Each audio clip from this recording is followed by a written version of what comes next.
The piece is called Safe Conduct, and it's a 3-channel and 1 audioscape piece.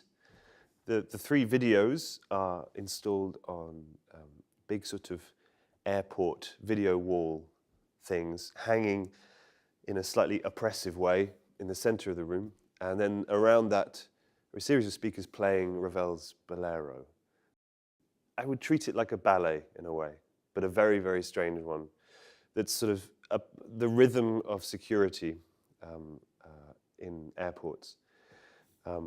Particularly inspired by those kind of safety animations and security animations that you'll see when you're queuing up to the passport or whatever, or to drop your stuff through security, which have a very particular kind of whimsical tone, very it's sort of innocent, this idea, when actually, you know, what's really happening when you have to take everything off and go through these machines and stuff is quite, to me, to my mind at least, symbolically quite a violent thing.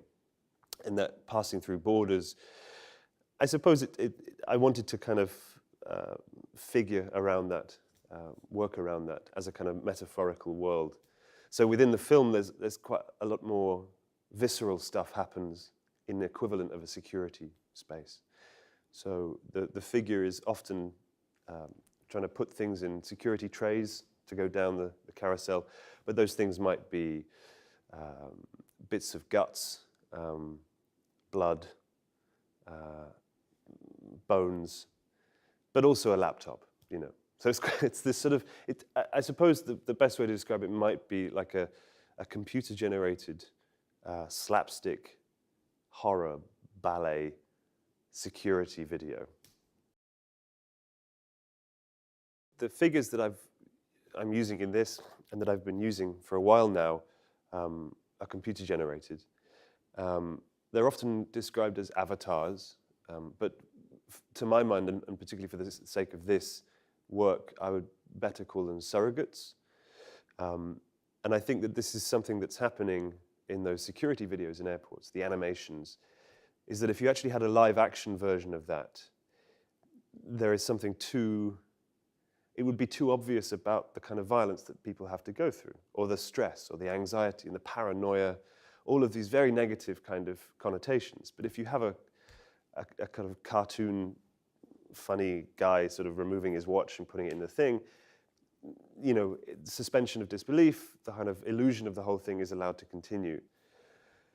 And I think what I want to be able to speak of is a reality, but pushed through its representation. And that representation is precisely the place where the politics of representation starts, or what it is to show and to speak of something, you know, when it's not there, I suppose, and what kind of arises there. Sometimes I worry that the work pretends that there is this kind of identity crisis of white, straight, Western masculinity, which I don't think it is. Probably it is, in some way. But I also feel like so much of the work is based on archetypes and stereotypes and caricature and standardization and the violence of that and the processes that happen through a kind of both literal and figurative determination of identity or of subject or self or any of that sort of work, and the ways in which technologies, which are not, you know, technologies aren't benign things. They're invented by and bought by and developed by industrial military complex kind of worlds. So all of these things, you know, the very fact that the models that you can buy, the 3D models that you can buy are white figures, the most detailed ones. And the ones that aren't are like versions of that made darker or like changed a bit.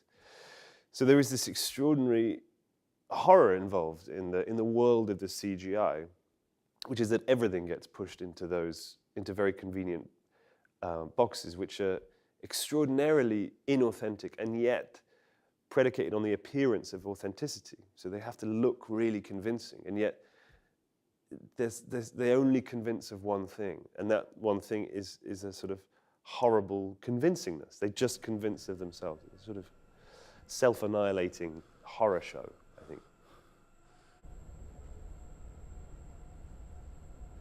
I've always wanted to have to make a piece where the music is just as it is.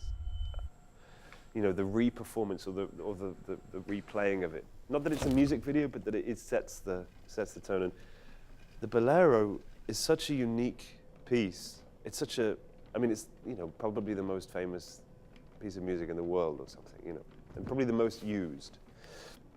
It's intensely familiar to a point of almost being eradicated. In the same way that if I repeat the same word over and over again, it starts to lose meaning. And yet, what's interesting about the Bolero is that it was sort of made like that. So Ravel always said that it's not really a piece of music, it's a texture for an orchestra.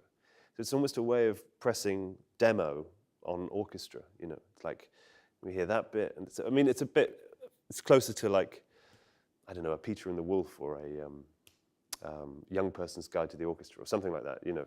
Insofar as it just repeats a sort of 1 minute loop for this lot of the orchestra, and then so it has this. There's also speculation about his increasing dementia when he wrote it, and there's a condition, a symptom of dementia is the desire for repetition, for affirmation, and there is something the re-rehearsing, the eternal rehearsal of something, rather than the thing in itself. So the kind of uniqueness of an experience that's unrepeatable is unavailable to the artwork. To all artworks, you know, all artworks, regardless of their liveness, have the kind of rehearsed aspect to them. And it's something I really want in the work that's sort of inherent in the structure of everything. Is rhythm, is rehearsal, is the rise and fall of meaning and effect, you know. So in the same way that one idea about music would be that, you know, in order for it to affect you, you have to know it once. You have to have heard it once already to understand the full size of the structure. This idea of the golden section would only be apprehensible if you already knew this amount, and then you could work out that this was the percentage at which you would suddenly be affected. There's often a chorus in the work as well, where you can sort of join in a way, in your head, you know. But obviously the Bolero is a shortcut to the eternal chorus. It's just a chorus, it's just this thing that is so known. And I feel like familiarity is the ground upon which one can either break massively and destroy familiarity and consensus and all of those more insidious kind of appearances. Or you can build. And allowing the Bolero to just be in its entirety, I think, in its entirety at this stage, felt like a really important, you know, when you make, sometimes the decisions that you make, the bigger and the more sort of apparently fundamental, which they don't really carry the nuance of meaning yet. They just have this kind of, you know, no, and when you make that promise to the work, like you're not gonna touch the Bolero, because I usually edit the hell out of everything, but this, just play it, you know. If you see the same thing again, difference lies elsewhere than the work. So repetition is a way of, I suppose, is a way of putting the emphasis back on the audience as a kind of interpreting thing, people, insofar as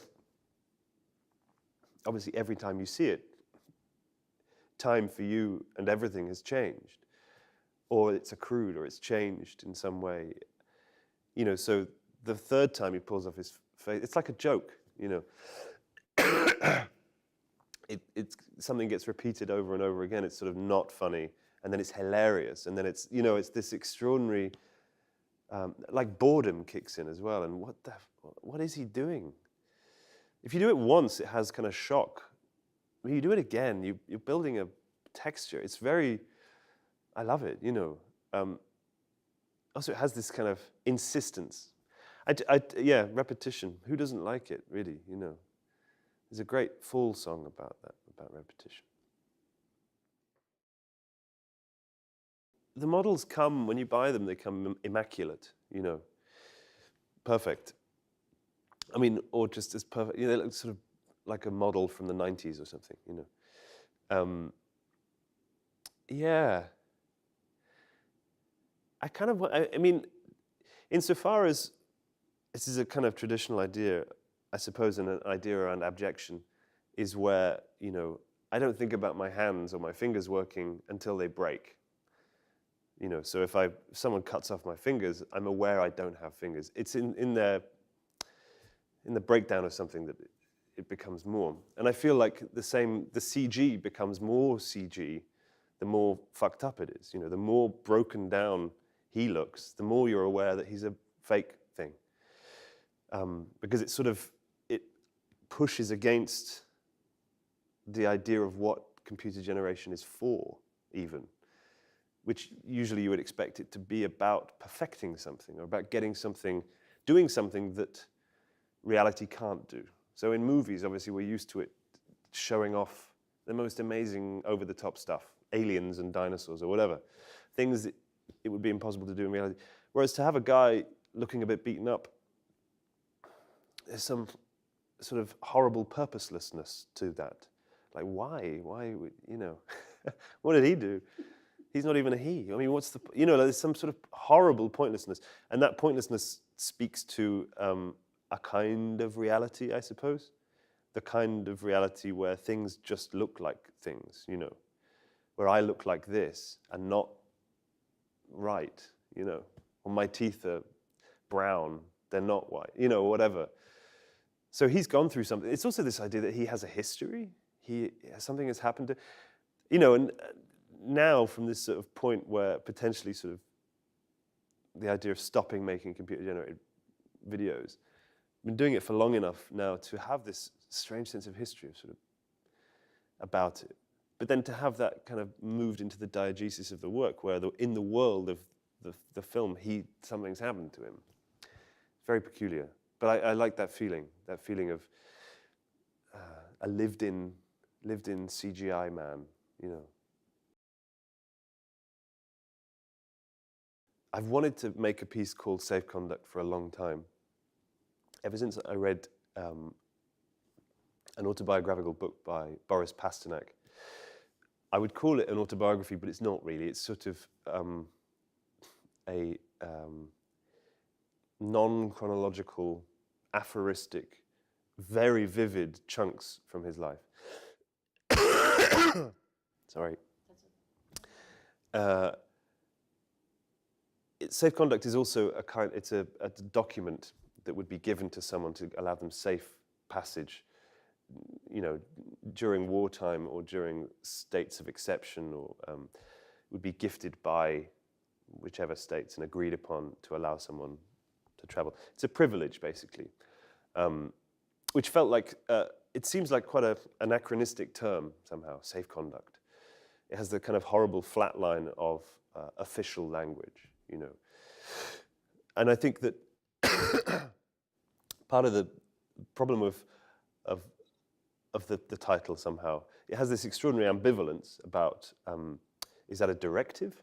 Is that something outside of this? Is that telling me to do something? Is that a question, or, you know, safe conduct? Or is it like a blessing?